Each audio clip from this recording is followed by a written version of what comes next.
À l'automne 1944, Auschwitz n'était plus le même camp que celui que les nazis avaient construit en 1940. Le front oriental approchait. Le bruit lointain de l'artillerie soviétique se faisait entendre certaines nuits claires. À Berlin, Himmler et d'autres dirigeants savaient que le complexe était condamné. Pourtant, la machine de déportation et d'assassinat continua de fonctionner jusqu'au début de 1945. À l'intérieur du camp, le service médical des SS restait actif. Sous l'autorité du médecin-chef Eduard Wirtz, un groupe d'une vingtaine de docteurs contrôlait les infirmeries, les sélections sur la rampe et les soi-disant expériences qui, en pratique, étaient des méthodes de meurtre. Parmi eux se trouvaient Joseph Mengele, Karl Klauberg, Johann Paul Kremer, Hans Münch et d'autres moins connus qui partageaient la même structure de pouvoir.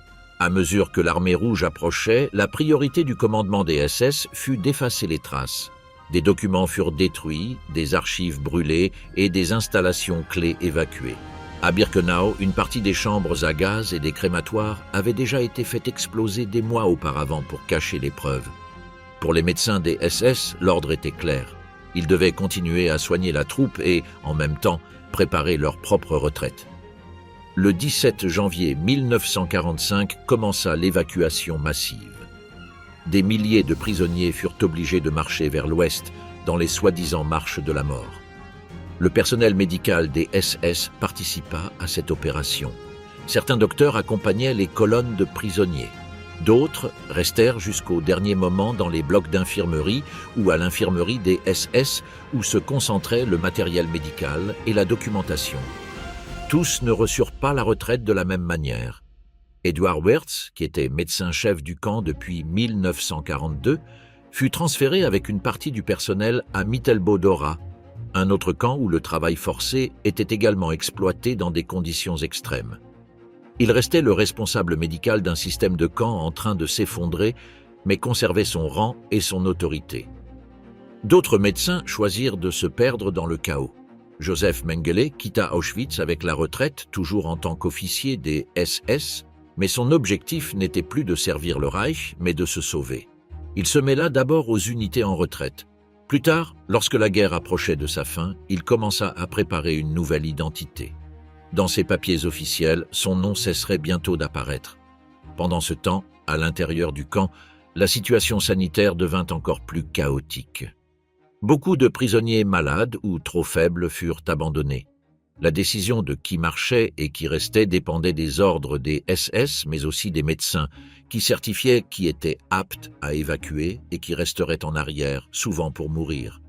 Cette dernière phase créa des situations ambiguës qui seraient ensuite utilisées lors des procès, tant en défense qu'en accusation. Le 27 janvier 1945, l'armée rouge libéra le complexe. Elle trouva quelques milliers de survivants, des entrepôts remplis d'effets volés et les restes d'installations détruites à la hâte. Parmi les capturés dans le périmètre se trouvait du personnel des SS qui n'avait pas réussi à s'échapper. Certains gardes, sous-officiers et administratifs tombèrent prisonniers. Très peu de médecins d'Auschwitz se trouvaient encore sur place. La plupart avaient réussi à partir avec les colonnes en retraite ou avaient été réaffectés dans d'autres camps. Dans les jours suivants, les forces soviétiques commencèrent à interroger les prisonniers et les quelques membres des SS capturés. Les témoignages concordaient pour décrire la présence presque constante de médecins lors des sélections sur la rampe et dans les blocs où étaient réalisées des expériences. Des noms comme Mengele, Klauberg ou Kremer apparaissaient encore et encore. Cependant, les soviétiques n'avaient pas encore de liste complète de qui était qui. La carte des responsabilités n'était qu'esquissée. Dans le reste de l'Europe occupée, l'effondrement du Reich multiplia les scènes de reddition. Sur le front occidental, des unités de la Waffen-SS se rendaient aux Britanniques ou aux Américains. Parmi les prisonniers se trouvaient des officiers médicaux ayant auparavant servi à Auschwitz ou dans d'autres camps. Au début, beaucoup ne furent pas séparés du reste. Ils étaient interrogés de manière générale et leurs dossiers restaient enterrés dans des tas de formulaires, sans enquête approfondie. La situation personnelle de ces docteurs était très différente. Certains, comme Wirtz, se rendirent sous leur vrai nom. Ils comptaient se présenter comme des médecins militaires ayant obéi aux ordres. En septembre 1945, Lorsque son passé à Auschwitz commençait à être révélé lors des interrogatoires dans la zone britannique, Wirtz se suicida à la prison de Stommül avant d'affronter un procès. Sa mort évita tout examen public de son rôle en tant que chef médical du plus grand complexe d'extermination du nazisme. D'autres tentèrent de construire une histoire différente dès le premier jour. Ils cherchèrent des témoins parmi les prisonniers qui pourraient parler en leur faveur. Ils présentèrent leur travail dans le camp comme une forme d'aide dans un système brutal qu'ils ne contrôlèrent pas, selon eux. Hans Münch serait le cas le plus connu de ce type de stratégie.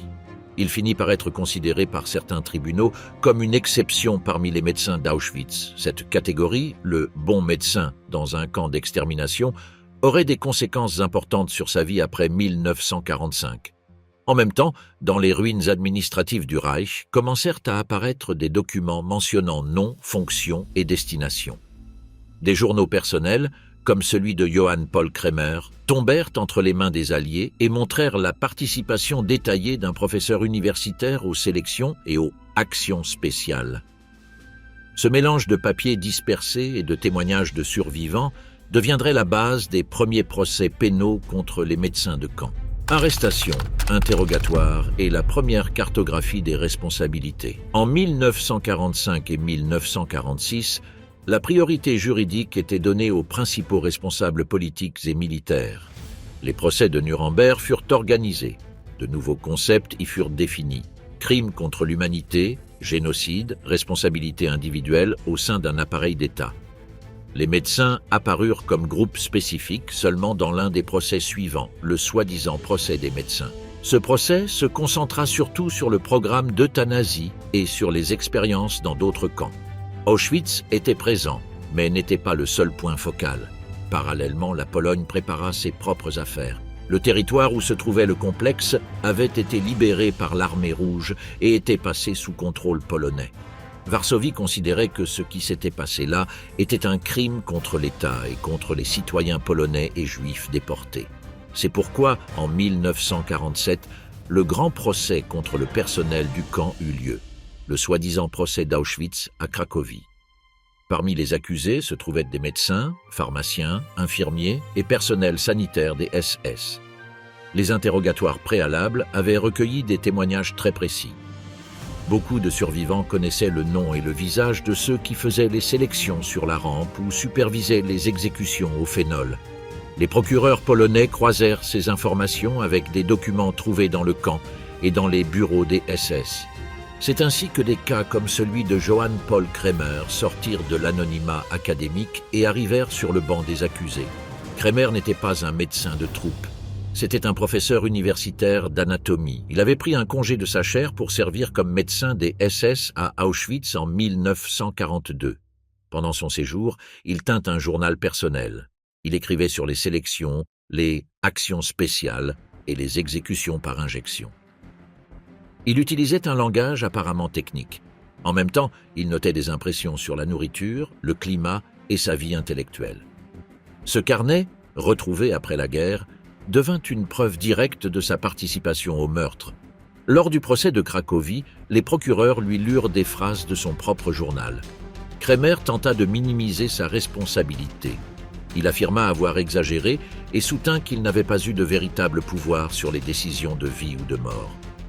Mais les témoignages de prisonniers le liaient aux sélections de malades et à une présence fréquente dans les crématoires. Il fut déclaré coupable et condamné à mort. La peine fut ensuite commuée en prison. Il purgea sa condamnation en Pologne, puis fut remis à l'Allemagne où il vécut en liberté jusqu'à la fin de sa vie. Le parcours de Hans Münch fut très différent. Lui aussi était médecin à Auschwitz. Il avait travaillé dans le soi-disant laboratoire d'hygiène.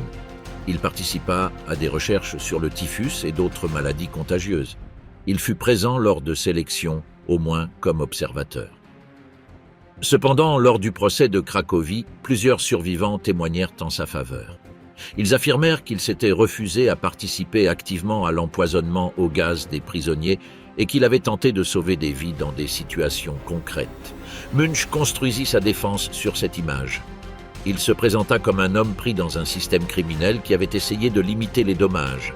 Il souligna qu'il n'avait jamais signé d'ordre d'exécution ni réalisé d'expérience létale. Les déclarations de certains témoins renforcèrent ce récit. Dans un contexte politique et judiciaire complexe, le tribunal accepta cette version. Il fut acquitté. Il retourna en Allemagne et reprit sa vie civile. Ces deux cas montrent la variété des destins que pouvaient avoir les médecins du camp dans les premières années de l'après-guerre. Certains étaient identifiés par des preuves directes et condamnés sévèrement. D'autres parvenaient à se présenter comme des exceptions, en tant que professionnels ayant conservé un reste de conscience au milieu du crime organisé. Ce récit, celui du « médecin différent », serait plus tard exploité par d'autres accusés. Cependant, le nombre de médecins poursuivis lors de ces premiers procès fut limité. Le personnel sanitaire ayant travaillé à Auschwitz était beaucoup plus large. Tout n'était pas documenté. La guerre avait détruit des archives. Beaucoup de dossiers personnels avaient été perdus. De plus, les Alliés et les nouvelles autorités polonaises avaient des priorités politiques immédiates. Reconstruire l'État, gérer des millions de déplacés, initier d'autres affaires contre policiers, gardes et fonctionnaires civils. Hors de Pologne, la situation était encore plus laxiste. Dans la zone occidentale occupée, de nombreux médecins ayant servi dans les camps furent internés, interrogés de manière générale, puis libérés sous l'étiquette de collaborateurs mineurs. Les formulaires de dénazification se basaient souvent sur des déclarations personnelles. S'il n'existait pas de dénonciation précise ou de documents les reliant à des crimes, ils pouvaient se présenter comme de simples médecins militaires. Ce vide fut une opportunité pour ceux qui savaient quoi taire. En même temps, les différentes puissances ne coordonnaient pas bien leurs informations. Un médecin tombé prisonnier sur le front occidental pouvait avoir travaillé auparavant à Auschwitz sans que les interrogateurs britanniques ou américains en aient connaissance. La Pologne et l'Union soviétique accumulaient des preuves, mais ne les partageaient pas toujours. Cette fragmentation documentaire permit à de nombreuses biographies de rester incomplètes. Les noms apparaissant dans un témoignage n'étaient pas recoupés avec une fiche de prisonnier dans une autre zone d'occupation. Dossier soviétique, prison et le retour de Klauberg. Lorsque la guerre se termina, tous les médecins d'Auschwitz ne tombèrent pas entre les mains occidentales.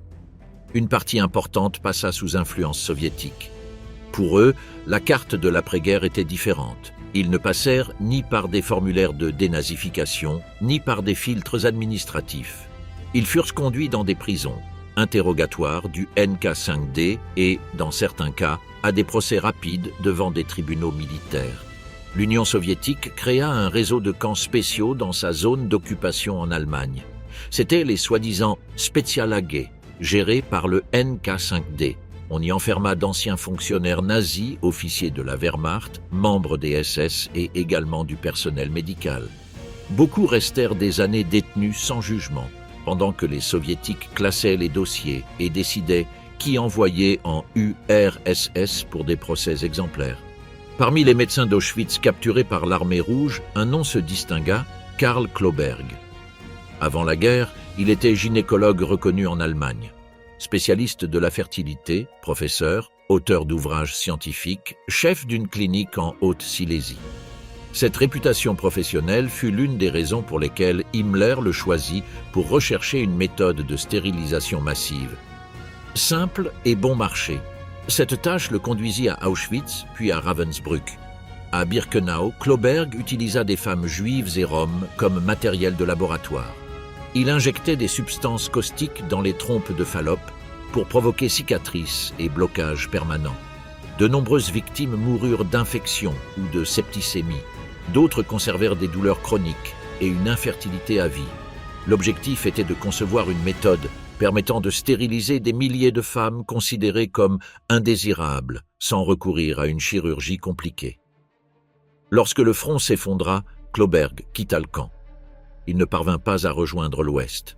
Il se retrouva sur un territoire occupé par l'armée rouge. Les soviétiques l'identifièrent comme médecin des SS, l'arrêtèrent et le transférèrent en URSS.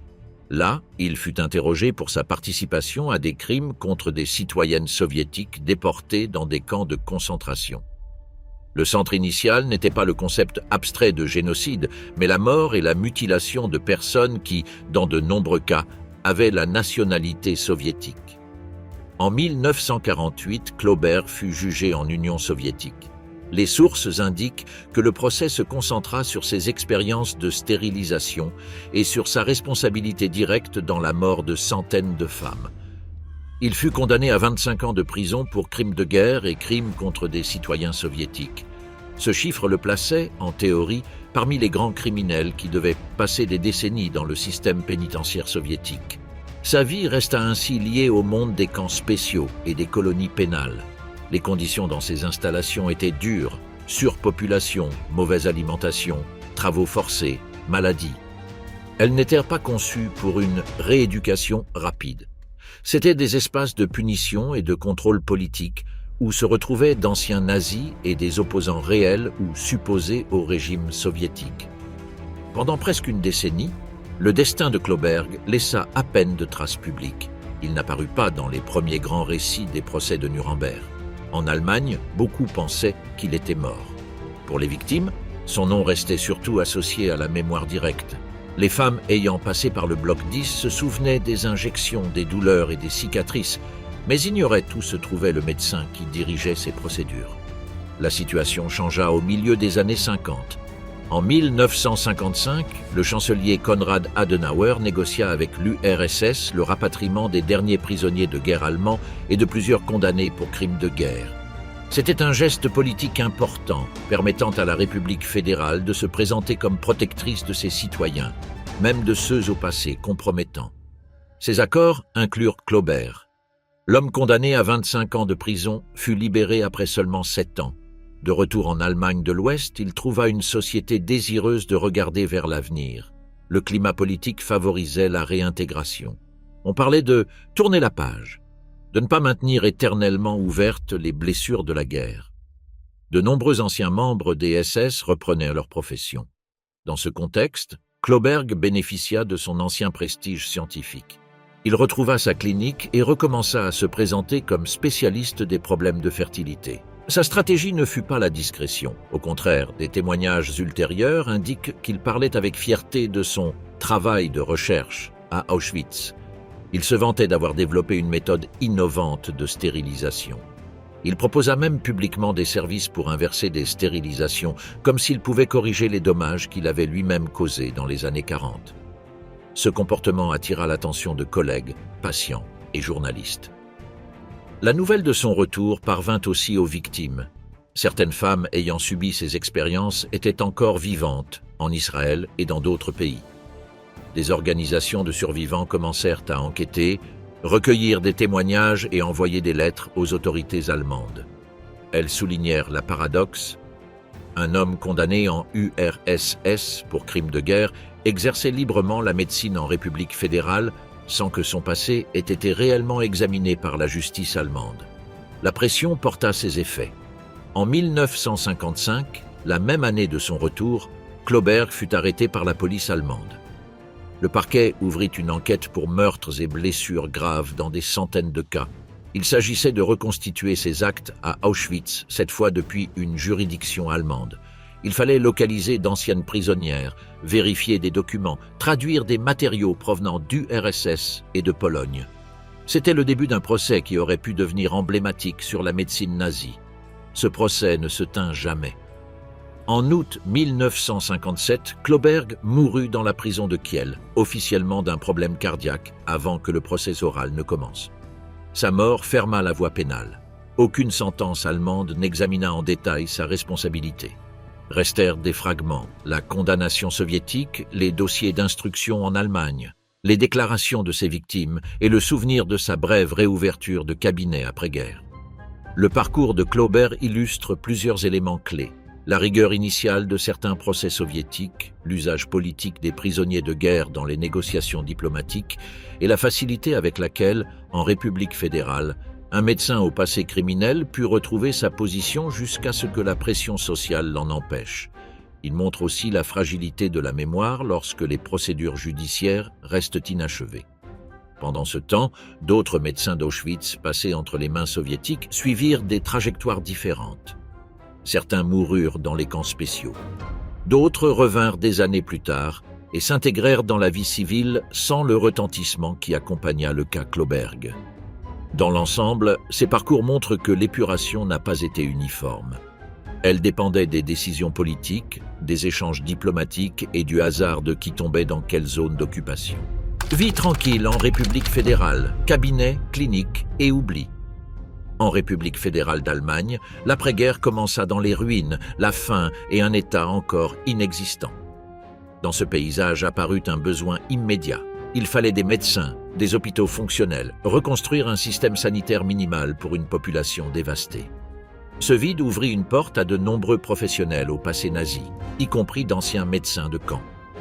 Le processus formel pour les traiter fut la dénazification. Des millions d'Allemands durent remplir des questionnaires, déclarant leur appartenance au parti et aux organisations du régime. Ils étaient classés en catégories: responsables majeurs, incriminés, compromis, partisans, exonérés. En théorie, les plus impliqués devaient être écartés de la vie publique. Dans la pratique, les tribunaux de dénazification furent débordés. Il y avait trop de dossiers, trop de biographies à examiner et une pression politique claire. Il fallait récupérer rapidement fonctionnaires, juges, policiers et médecins pour remettre le pays en marche. Dans ce contexte, de nombreux médecins ayant servi à Auschwitz se présentèrent comme spécialistes sans passé significatif. Ils mirent en avant leurs titres universitaires, leur expérience dans des hôpitaux militaires et omirent les détails concernant les sélections ou les expériences dans les camps. S'il n'existait pas de dossier spécifique contre eux, ni de dénonciation concrète, il était facile qu'ils soient classés comme simples sympathisants ou partisans passifs, ce qui leur permettait de reprendre l'exercice après une suspension brève, ou même sans aucune sanction réelle. Le cas de Hans Münch illustre bien cette dynamique.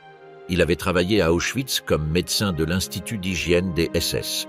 Présent dans le camp depuis 1943, il avait vu les sélections, connaissait le fonctionnement des chambres à gaz et participait à des recherches sur le typhus et d'autres maladies infectieuses. Cependant, lors du procès de Cracovie en 1947, il fut acquitté, en partie grâce aux témoignages de prisonniers affirmant qu'il avait tenté d'éviter des exécutions et refusé de participer directement au gazage. Cet acquittement fut décisif. De retour en Allemagne, Münch n'eut pas de grands obstacles pour se réintégrer. Il s'installa en Bavière et ouvrit un cabinet de médecins généralistes, soignant des familles, diagnostiquant des maladies courantes et signant des ordonnances. Son passé à Auschwitz fut réduit à une note lointaine que presque personne ne voulait revisiter. Dans la mémoire locale, il était avant tout le médecin du village, l'homme qui visitait les malades à domicile et écoutait les patients dans une salle d'attente modeste. Son cas n'était pas isolé.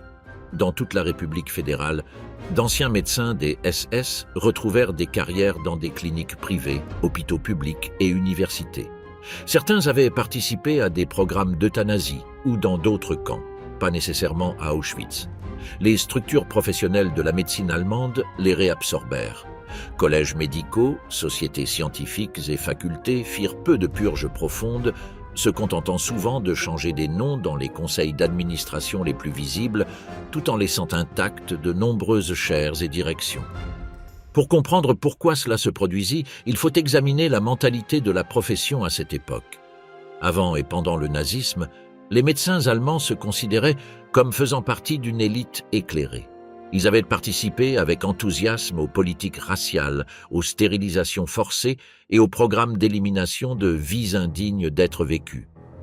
Après 1945, cette même élite tendit à interpréter son comportement comme une erreur de contexte, non comme un crime structurel. Beaucoup se présentèrent comme des techniciens ayant suivi des ordres ou des scientifiques ayant travaillé dans des conditions difficiles. Les institutions renforcèrent cette lecture. Les associations médicales régionales et nationales se concentrèrent pendant des années sur la reconstruction de la réputation de la profession auprès du public. On parla des avancées scientifiques, des nouvelles thérapies, de la contribution de la médecine allemande à la modernisation du pays. La réflexion sur le rôle des médecins dans le génocide fut reportée. Elle ne faisait pas partie centrale du discours corporatif des années 50 et 60.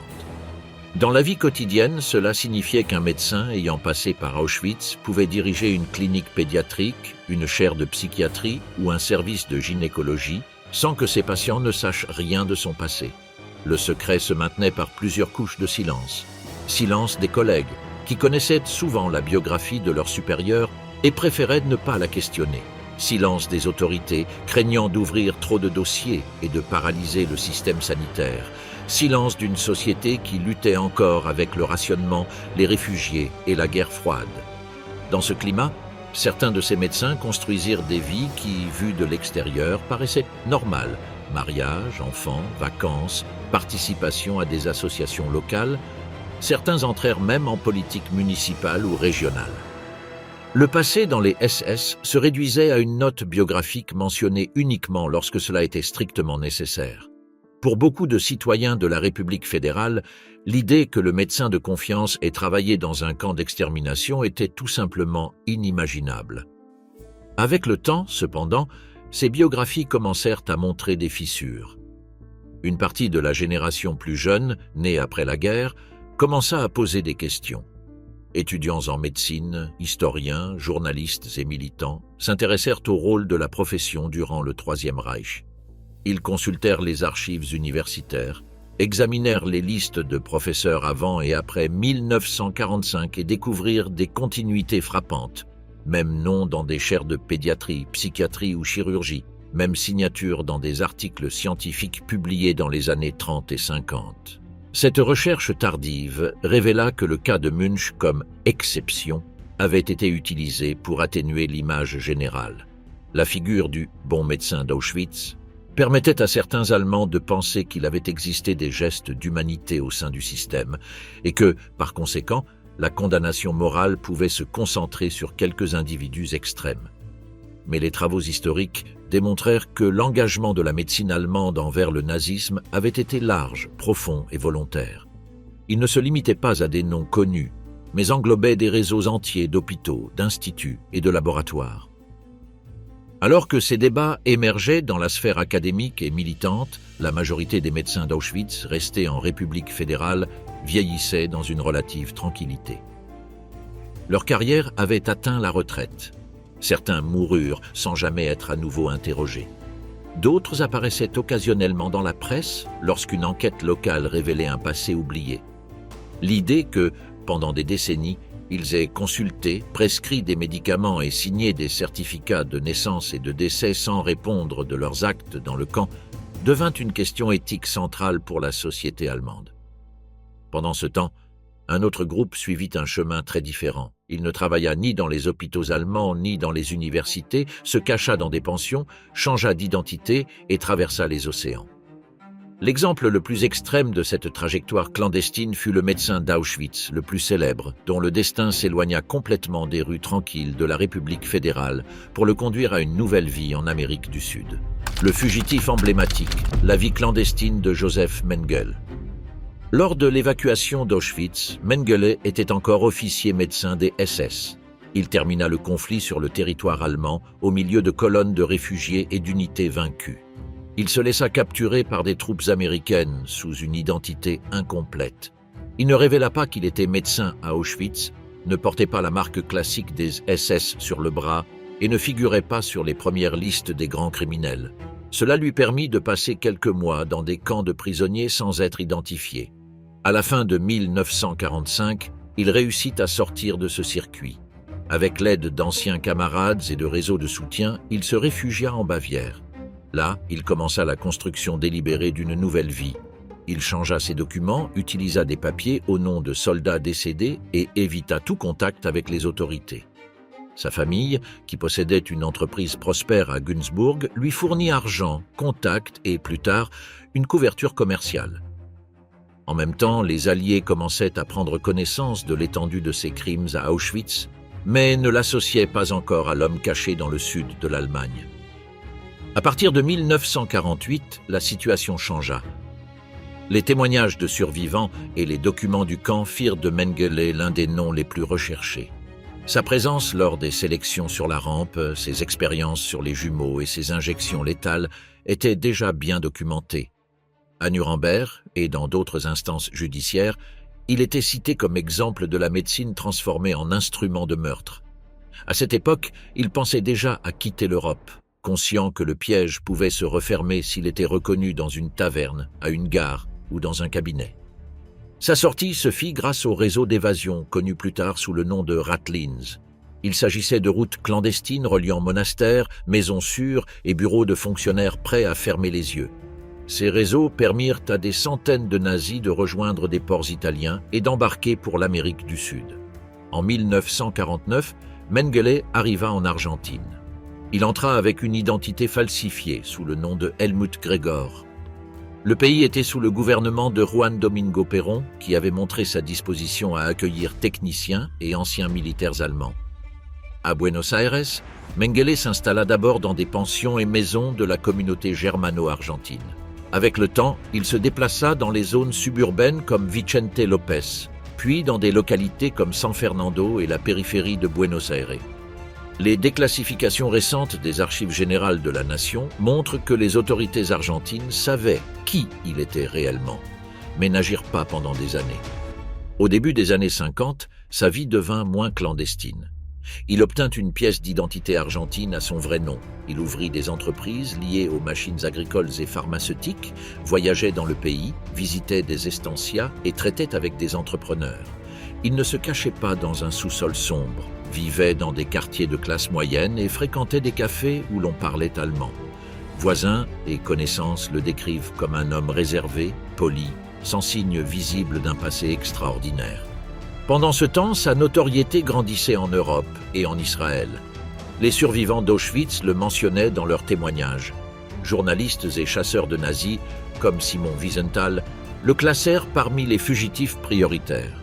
En 1959, la justice de la République fédérale d'Allemagne émit un mandat d'arrêt international contre lui, basé sur de nouvelles enquêtes sur ses crimes. Le mandat parvint à Buenos Aires, accompagné d'une demande formelle d'extradition. La réaction des autorités argentines fut ambiguë. Les documents déclassifiés indiquent qu'elles savaient que l'homme installé dans la périphérie de la capitale était l'ancien médecin d'Auschwitz. Cependant, un juge refusa l'extradition en invoquant une motivation de persécution politique. La pression internationale augmenta et le cercle de sécurité autour de Mengele commença à se fissurer. Il fut averti que son arrestation pouvait intervenir en quelques jours ou semaines. Face à ce risque, il décida de fuir à nouveau. En 1959 ou 1960, il traversa au Paraguay, où il obtint la citoyenneté grâce à des contacts dans les cercles militaires et au réseau de soutien des colonies d'origine allemande. Il y resta quelque temps, mais l'enlèvement d'Adolf Eichmann à Buenos Aires par le Mossad en 1960 envoya un signal clair. Aucun refuge dans la région n'était entièrement sûr. L'étape suivante fut le Brésil. Au milieu des années 60, il s'installa dans des zones rurales de l'État de Sao Paulo, d'abord dans la propriété d'une famille d'origine allemande, les Stammer, puis dans une autre ferme proche, liée aux Bosser.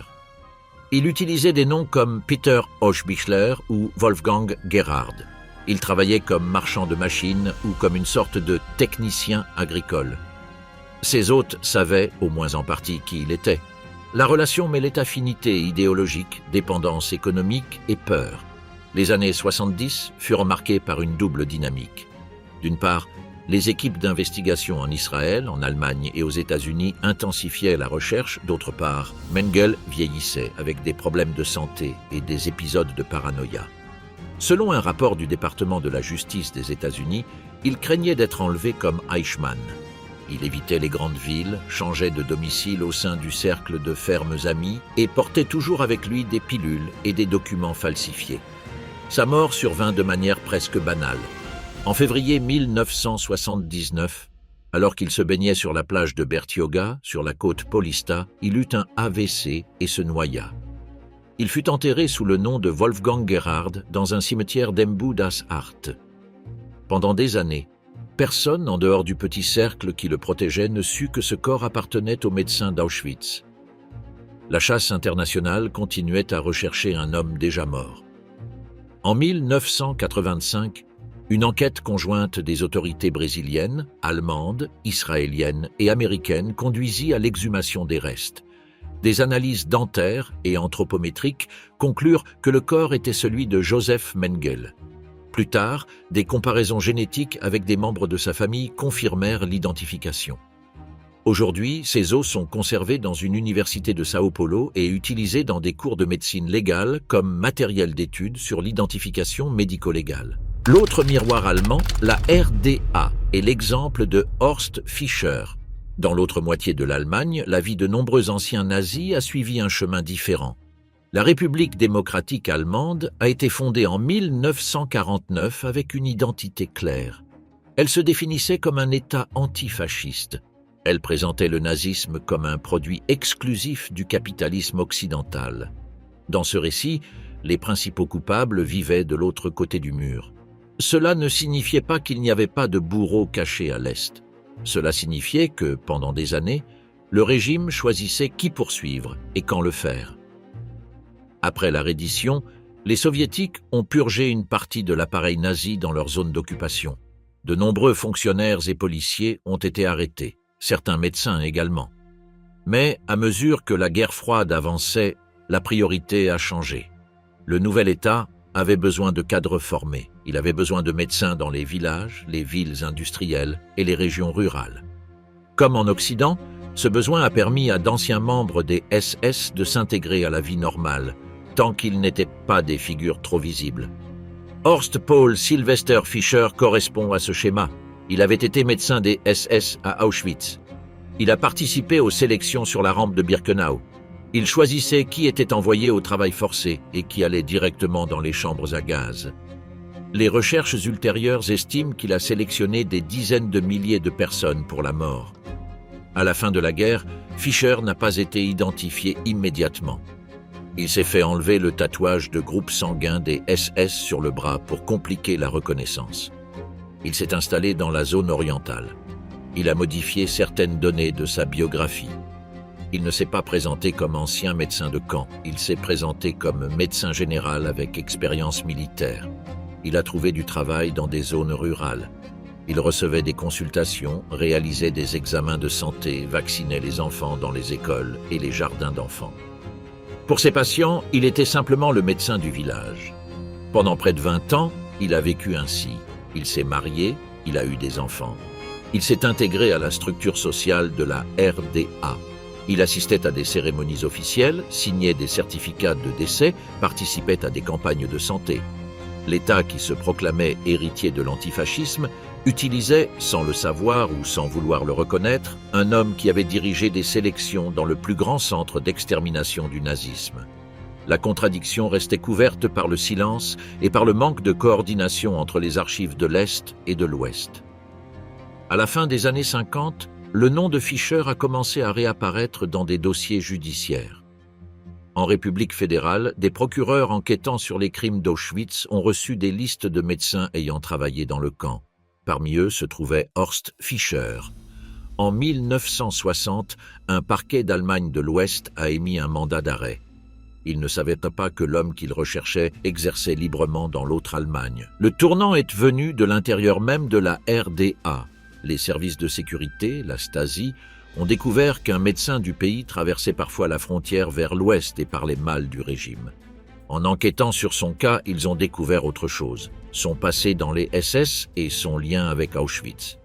Ils ont alors demandé des informations au parquet de la République fédérale.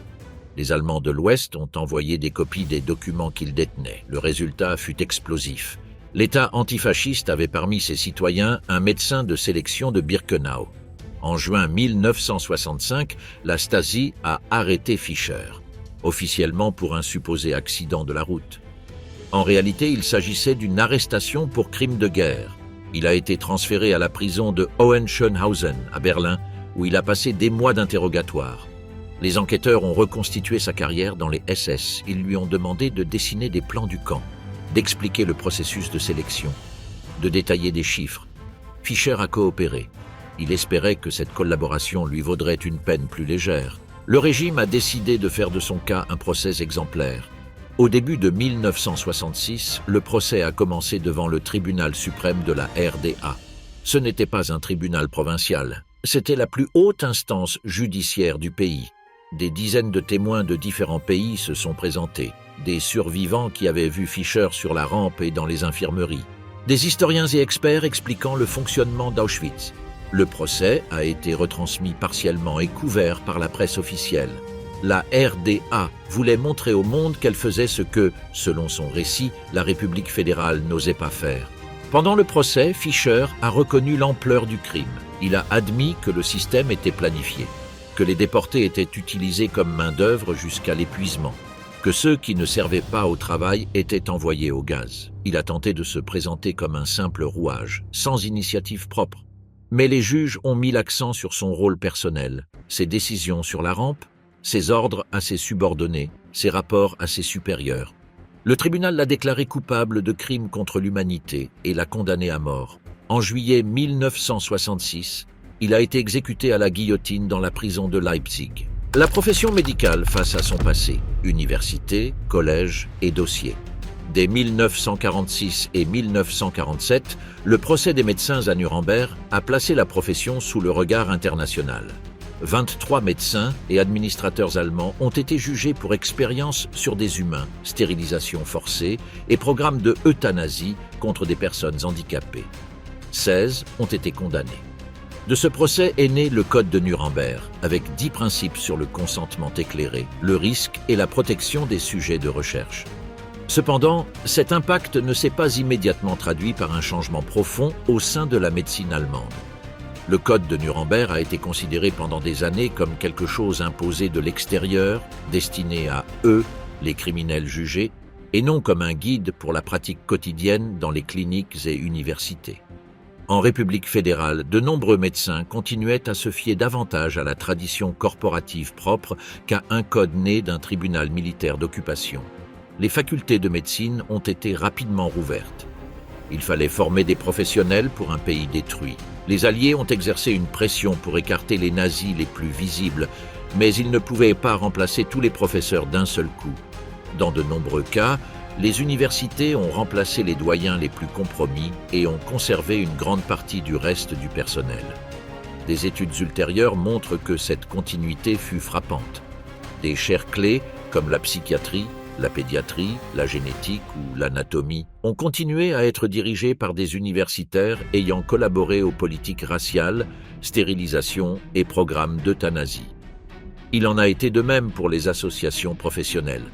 Les collèges médicaux régionaux et l'organisation nationale ont centré leur discours sur la reconstruction du prestige de la profession. Ils se présentaient comme victimes du nazisme, forcés d'obéir à des ordres politiques. Pendant des décennies, on parla à peine de la participation active de milliers de médecins aux déportations, aux sélections de patients et aux expériences. Des recherches historiques récentes décrivent cette attitude comme un traitement hésitant face à son propre passé. Dans ce climat, les dossiers individuels des médecins d'Auschwitz se sont dilués. Si un médecin n'avait pas été condamné à Nuremberg, en URSS ou en Pologne, et si aucun patient ne le dénonçait, son parcours restait conservé dans un fichier militaire ou universitaire que presque personne ne consultait. Le résultat fut une sorte d'amnésie bureaucratique. Il y avait des documents, mais pas de volonté de les utiliser. À partir des années 60, certains facteurs commencèrent à faire bouger cette inertie. D'une part, les grands procès sur les crimes nazis en République fédérale ont obligé à réexaminer les anciens dossiers. Les procureurs préparant les procès d'Auschwitz à Francfort ont demandé des listes complètes du personnel médical du camp. En croisant ces données avec les registres civils et professionnels, ils découvrirent que beaucoup de ces noms étaient encore actifs dans les cliniques et universités. D'autre part, une nouvelle génération d'étudiants et de jeunes médecins commença à poser des questions embarrassantes. Lors de séminaires et congrès, certains historiens présentèrent des données sur l'enthousiasme avec lequel la médecine allemande avait embrassé l'idéologie raciale. Ils montrèrent les pourcentages d'affiliation au parti nazi parmi les professeurs des facultés et l'utilisation de corps de condamnés pour l'enseignement de l'anatomie. Ce type de travaux, auxquels ont participé des auteurs comme Volker Rölke, a déconstruit l'idée selon laquelle seuls quelques monstres avaient trahi l'éthique médicale. La réponse institutionnelle fut lente. Dans les années 70 et 80, certaines universités commandèrent des études internes sur leur histoire pendant le Troisième Reich. Souvent, ces rapports restaient dans des cercles académiques restreints. Ils ne se traduisirent ni par des sanctions, ni par des changements symboliques importants. Plaques commémoratives, noms de salles ou de chaires, continuaient d'honorer des médecins ayant participé aux politiques d'extermination, tandis que leur biographie complète n'apparaissait que dans des articles spécialisés. À l'échelle internationale, en revanche, l'héritage des crimes médicaux nazis devint central pour la bioéthique. Le Code de Nuremberg influença la déclaration d'Helsinki de l'Association médicale mondiale et la création de comités d'éthique dans les hôpitaux et universités. Lors de conférences sur les droits humains et la médecine, Auschwitz était souvent cité comme l'exemple extrême de ce qui se produit lorsque la science se plie à l'idéologie d'État et à la déshumanisation. En Allemagne, la reconnaissance officielle du rôle de la profession a pris beaucoup plus de temps. Ce n'est qu'en 2012 que l'Association médicale nationale a présenté des excuses formelles pour les atrocités commises par les médecins sous le nazisme. Dans cette déclaration, il était reconnu qu'il ne s'agissait pas de quelques cas isolés, mais d'une implication large, volontaire et organisée de la profession dans son ensemble. Des articles dans des revues médicales internationales soulignèrent que ces excuses arrivaient avec des décennies de retard. Ce retard apparaît encore plus clairement lorsqu'on compare les temporalités. Alors que des chercheurs d'autres pays discutaient de la signification du Code de Nuremberg et le plaçaient au centre de l'enseignement de l'éthique médicale, de nombreuses facultés allemandes incluaient à peine le sujet dans leur programme. Ce n'est que ces dernières années que des modules spécifiques sur la médecine et l'Holocauste ont été développés dans certaines universités. Les procès d'Auschwitz à Francfort et le retour des noms interdits.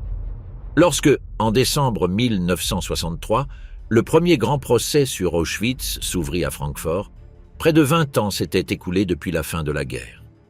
Ce n'était pas un tribunal international ni une cour militaire alliée. C'était un tribunal pénal de la République fédérale d'Allemagne.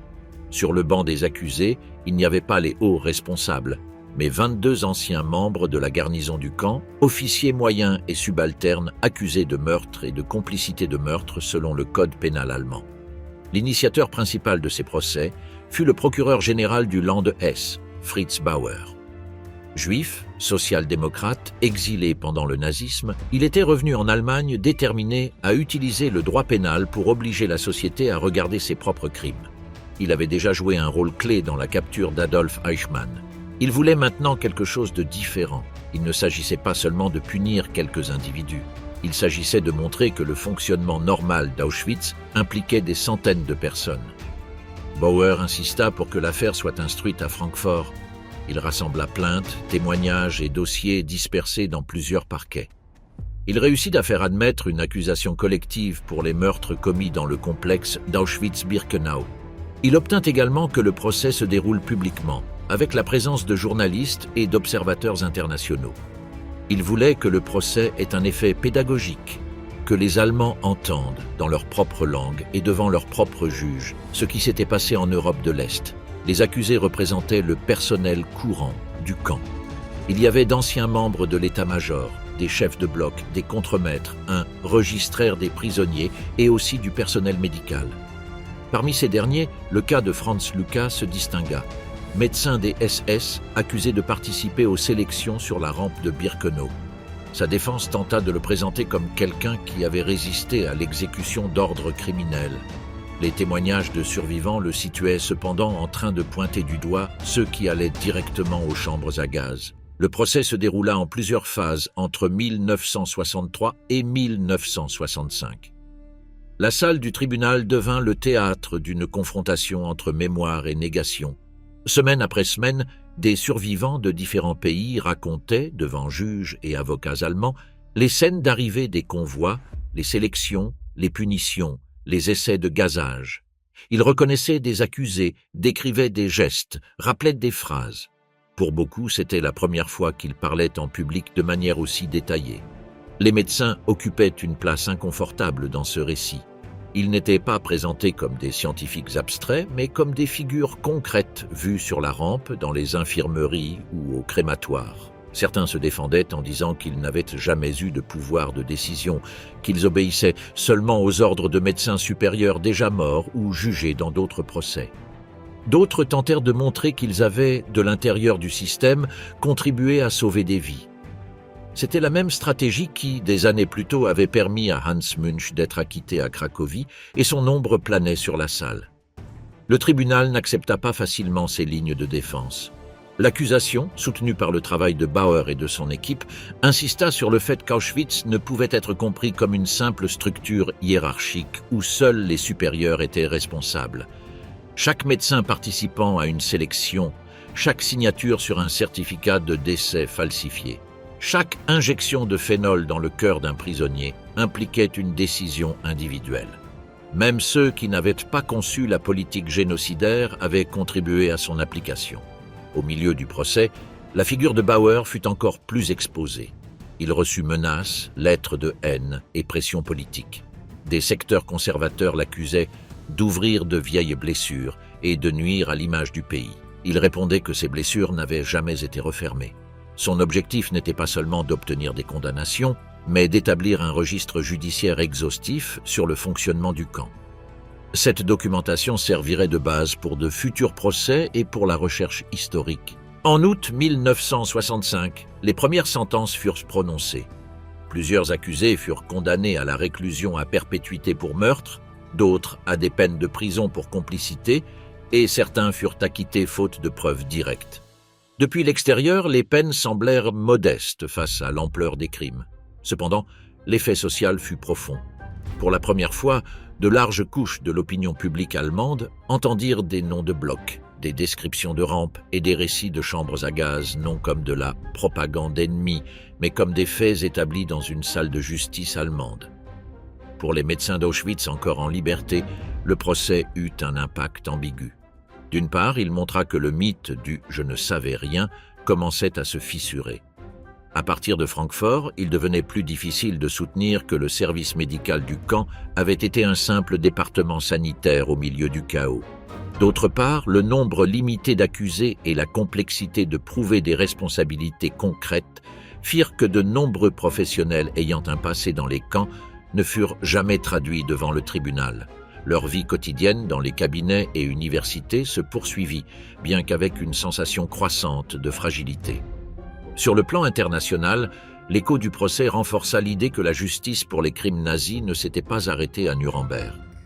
Il démontra que les tribunaux nationaux pouvaient et devaient traiter les crimes commis par leurs propres citoyens. Il donna aussi visibilité à la figure du procureur confronté à ses propres institutions, comme Bauer, qui paya un lourd prix personnel pour son engagement et mourut en 1968 sans voir pleinement se développer la longue portée de son travail. Dernière décennie, interviews, négations et rencontres avec les victimes. Dans les années 1970 et 1980, de nombreux médecins liés à Auschwitz n'étaient plus actifs dans les cabinets ni dans les blocs opératoires. C'étaient des hommes âgés, retraités, vivant de pensions ou d'économies accumulées. La justice avait atteint certains d'entre eux. D'autres étaient morts sans jugement. Un grand nombre restait en liberté, avec des biographies fragmentaires dans les archives judiciaires et des noms qui commençaient à sortir de l'anonymat grâce à des journalistes, de jeunes procureurs et des associations de survivants. Dans ces années, le climat social changea. La génération née après la guerre commença à poser à voix haute des questions sur ce que leurs parents avaient fait sous le nazisme. Des films et des séries sur les camps furent diffusés. Des mémoires de survivants furent publiées et atteignirent un large public. L'image du nazisme cessa d'être un sujet presque tabou dans de nombreuses familles allemandes et européennes. Ce changement de sensibilité toucha également les médecins ayant travaillé à Auschwitz. Certains commencèrent à recevoir des lettres, des demandes d'interviews, des convocations judiciaires tardives. L'un des noms les plus présents publiquement fut celui de Hans Münch. Après son acquittement à Cracovie, il avait mené pendant des décennies une vie apparemment tranquille comme médecin rural en Bavière. À la fin des années 1970 et au début des années 1980, journalistes et chercheurs le sollicitèrent pour l'interroger sur le fonctionnement du camp. Ses déclarations mêlaient reconnaissance partielle et auto-exonération. Il acceptait l'existence des chambres à gaz. Il reconnaissait l'ampleur des meurtres. Il se présentait en même temps comme quelqu'un qui aurait sauvé des prisonniers quand il le pouvait. En 1995, lors d'une cérémonie commémorative organisée par des survivants, il signa une déclaration confirmant par écrit que des chambres à gaz avaient été utilisées à Auschwitz pour tuer des êtres humains. Ce document fut utilisé par des activistes et éducateurs comme réponse directe au discours négationniste croissant dans certains cercles. Cependant, des études historiques ultérieures contestèrent l'image de Munch comme exception morale. Elles relevèrent des contradictions entre ses souvenirs et ceux d'autres témoins, et soulignèrent que, même s'il n'avait pas participé à certaines tâches, il faisait partie d'une structure médicale qui facilitait les sélections et les expériences. D'autres médecins choisirent le silence. Certains refusèrent les interviews, raccrochaient le téléphone lorsqu'Auschwitz était mentionné ou répondaient par l'intermédiaire d'avocats. À certaines occasions, des reporters localisèrent d'anciens médecins vivant dans des quartiers résidentiels ou de petites villes, les filmaient à la sortie du supermarché ou devant leur domicile et leur lisaient des extraits de témoignages contre eux. Les scènes se répétaient. Négation générale, phrases courtes sur le fait d'avoir été seulement des soldats ou médecins militaires, refus de répondre devant la caméra. Il y eut également des cas où la justice intervint de nouveau. À partir des années 1980, les parquets allemands rouvrirent des enquêtes sur les crimes commis dans les camps d'extermination. De nouvelles plaintes, un meilleur accès aux archives en Europe de l'Est et une lecture différente du droit pénal permirent, dans certains procès, de traduire devant le tribunal des personnes jusque-là considérées comme complices secondaires. Il ne s'agissait pas toujours de grandes figures. Parfois, c'étaient des médecins de rang moyen, responsables d'infirmeries ou de blocs de femmes, dont l'activité concrète put être reconstituée grâce à des dossiers tardifs et des témoignages conservés pendant des décennies. Pour les victimes, ces rencontres tardives eurent un poids particulier.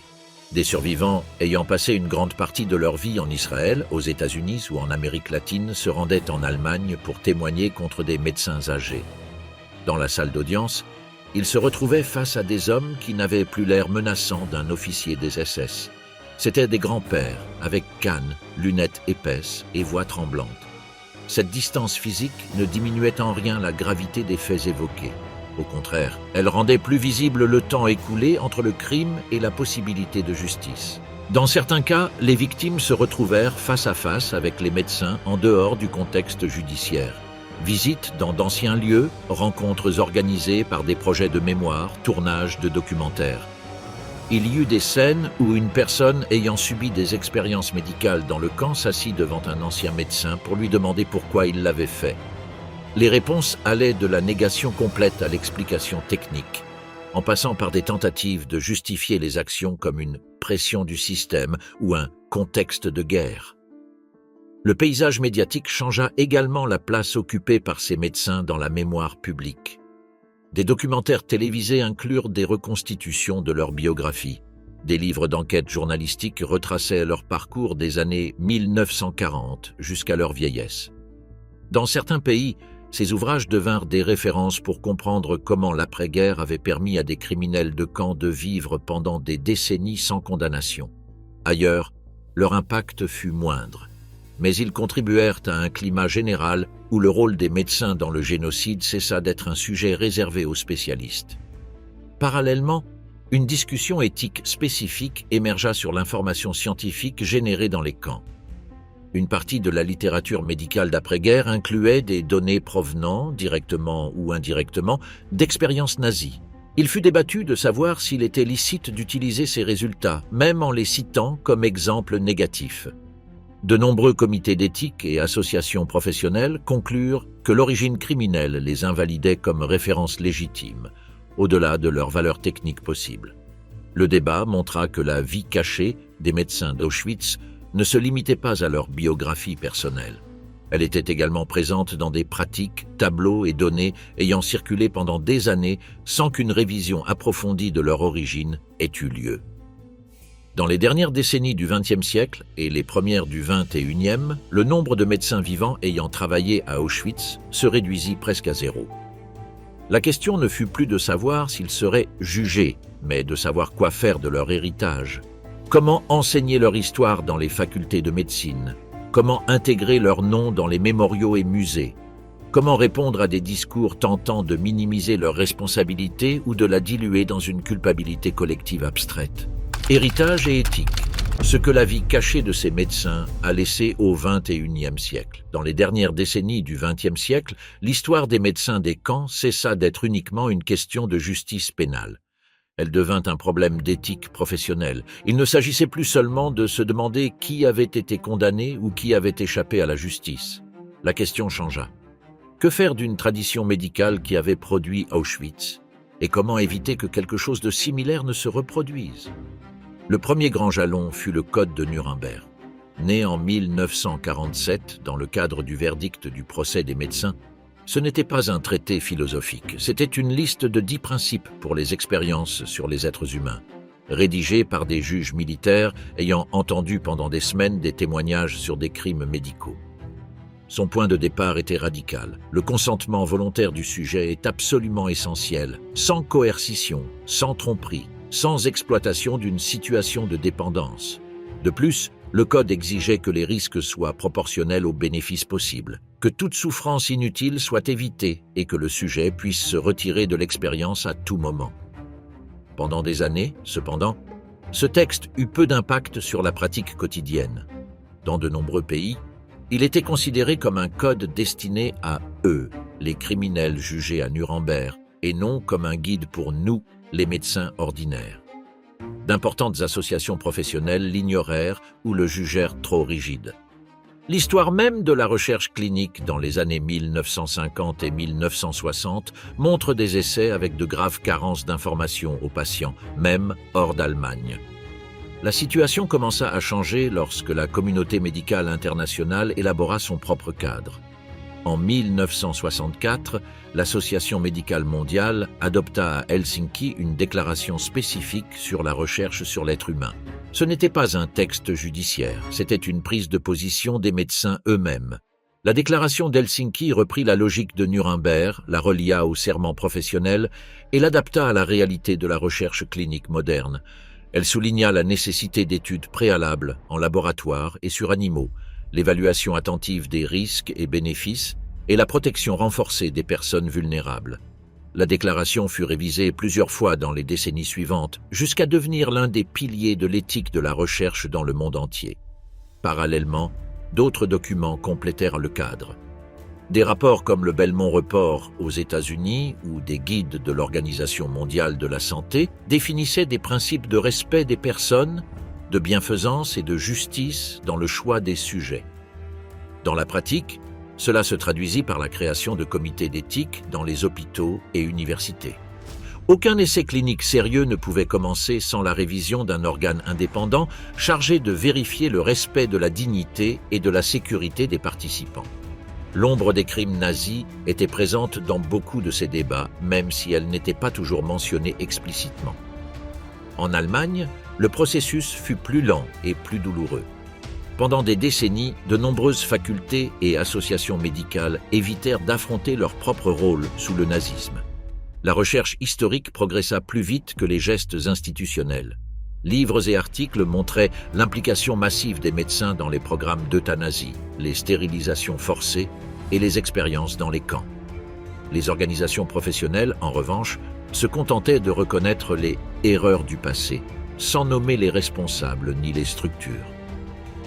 Le tournant symbolique intervint seulement en 2012. Cette année-là, l'Association médicale allemande adopta à Nuremberg une déclaration formelle d'excuses. Elle reconnut que de nombreux médecins avaient été coupables, contrairement à leur mission de soigner, de graves violations des droits humains. Elle admit qu'il ne s'agissait pas de quelques déviants, mais d'une participation étendue de la profession aux meurtres, expériences et programmes d'extermination. La déclaration présentait des excuses aux victimes, vivantes et mortes, ainsi qu'à leurs descendants. Des articles dans des revues médicales soulignèrent que ces excuses étaient importantes, mais aussi très tardives. Ce geste ne clôtura pas le sujet, il le déplaça. Dès lors, l'accent se porta davantage sur l'enseignement et la mémoire interne de la profession. Certaines facultés intégrèrent des cours spécifiques sur la médecine et l'Holocauste. On révisa les noms de salles, de chaires et de prix honorant des médecins impliqués dans des crimes. Des projets de recherche sur le passé des hôpitaux, cliniques et associations furent encouragés. Chaque nouvelle étude élargissait la cartographie. Il ne s'agissait pas seulement des grands noms propres, comme les médecins d'Auschwitz, mais de réseaux entiers ayant collaboré avec le régime. La dynamique toucha aussi d'autres secteurs de la santé. En 2025, par exemple, la Société professionnelle des dentistes allemands célébra pour la première fois un acte de mémoire reconnaissant l'implication systématique de l'odontologie dans les crimes nazis, des extractions forcées aux expériences et aux vols d'or sur prisonniers vivants et morts. La cérémonie s'appuya sur des recherches récentes montrant des pourcentages très élevés d'affiliation au parti nazi parmi les dentistes académiques et les camps de concentration où ils participèrent directement au meurtre. Ce type de geste indique que le processus de révision de la responsabilité professionnelle continue, plus de 80 ans après la fin du régime. Parallèlement, un débat spécifique sur l'utilisation de données obtenues par des crimes médicaux se développa. Certaines expériences nazies générèrent tableaux et courbes sur l'hypothermie, l'altitude ou la toxicité. Pendant des années, certains manuels techniques les citèrent de manière indirecte. À partir des années 1980, des comités d'éthique et des experts en bioéthique commencèrent à se demander si ces résultats devaient continuer à circuler. Beaucoup conclurent que légitimer leur usage reviendrait à donner une valeur scientifique à des actes qui furent, en essence, des tortures. D'autres estimèrent que les cachets ne changeaient pas le passé et qu'ils pouvaient servir au moins d'avertissement. Le consensus majoritaire fut qu'ils n'avaient pas leur place dans la pratique clinique moderne et que, s'ils étaient mentionnés, cela devait se faire uniquement dans des contextes historiques et critiques. Aujourd'hui, lorsque l'éthique médicale est enseignée dans de nombreuses universités, Auschwitz apparaît comme un cas extrême. Non seulement comme exemple de violation extrême des normes, mais aussi comme avertissement sur la manière dont une profession entière peut dévier lorsqu'elle se mêle à des idéologies d'exclusion et à des structures de pouvoir récompensant l'obéissance au détriment de la conscience. L'accent actuel sur le consentement éclairé, la protection des personnes vulnérables, la transparence des essais cliniques et l'indépendance des comités d'éthique ne se comprend pas pleinement sans cette histoire préalable d'abus massifs. La vie postérieure des médecins d'Auschwitz est donc intimement liée à cette évolution. Certains moururent dans des prisons soviétiques ou allemandes. D'autres vécurent des décennies comme cliniciens respectés, d'autres se cachèrent en Amérique du Sud et échappèrent à tout tribunal. Ce qui leur arriva après 1945 influença la façon dont la justice fut pensée, la manière dont les codes d'éthique furent conçus et le rythme auquel les institutions décidèrent de reconnaître leurs propres responsabilités. Chaque fois qu'un chercheur présente un protocole à un comité d'éthique, chaque fois qu'un patient signe un consentement éclairé après avoir reçu des explications claires, il y a un écho de cette histoire. Derrière ces pratiques actuelles se trouvent les victimes qui n'avaient pas le choix, les prisonniers utilisés comme matériel de laboratoire et les médecins qui transformèrent leur savoir en instrument de meurtre. Se souvenir de la vie cachée de ces médecins ne consiste pas seulement à reconstruire des biographies.